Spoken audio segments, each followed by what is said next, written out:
Hello guys, మనకి IPL 2025 సీజన్లో Mumbai Indians team పరిస్థితి కనుక ఒకసారి చూసుకుంటే వీళ్ళు ఫస్ట్ 5 మ్యాచెస్లో అంత పర్ఫార్మెన్స్ ఇవ్వకపోయినా సరే దాని తర్వాత వరుసగా 6 మ్యాచెస్ గెలిచి ఇప్పుడు ప్లే ఆఫ్ రేస్లో కూడా కనిపిస్తున్నారు. మరి దీని తర్వాత చూసుకుంటే వాళ్ళకి ఢిల్లీ క్యాపిటల్స్తో మ్యాచ్ జరగబోతూ ఉన్నట్టుంది. మరి వాళ్ళు చూసుకుంటే ఫస్ట్లో ఎక్సలెంట్ పర్ఫార్మెన్స్ ఇచ్చినా కానీ ఇప్పుడు ఇది మనకి టేబుల్ టాప్ నుంచి ఇప్పుడు 5th ప్లేస్కి పడిపోయారు. ఏదైనా సరే మరి నెక్స్ట్ మ్యాచెస్ ఖచ్చితంగా గెలవాల్సిందే వాళ్ళు.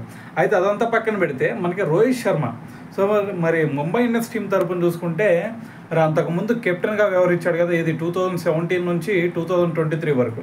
అప్పుడు పర్ఫార్మెన్స్కి ఇప్పుడు పర్ఫార్మెన్స్కి కంప్లీట్గా డిఫరెంట్గా కనిపిస్తుంది. ఎందుకంటే అప్పుడు చూసుకుంటే మొత్తం కెప్టెన్గా 100 మ్యాచెస్ ఆడితే 100 మ్యాచెస్లో కూడా తన స్ట్రైక్ రేట్ చూసుకుంటే కేవలం 127 మాత్రమే ఉంది. దాని తర్వాత యావరేజ్ చూసుకున్నా సరే మనకి 24 యావరేజ్ సంథింగ్ ఉంది అంతే. కానీ ఎప్పుడైతే కెప్టెన్సీ వదిలేశాడో దాని తర్వాత ఇప్పుడు చూసుకుంటే 25 మ్యాచెస్ ఆడితే కెప్టెన్సీ వదిలేసిన తర్వాత దాంట్లో కూడా 717 రన్స్ చేశాడు. దాంతోపాటు మరి తన యావరేజ్ చూసుకున్నా సరే 31కి పెరిగింది. అక్కడ 24 నుంచి 31కి పెరిగింది, గుర్తుపెట్టుకోండి.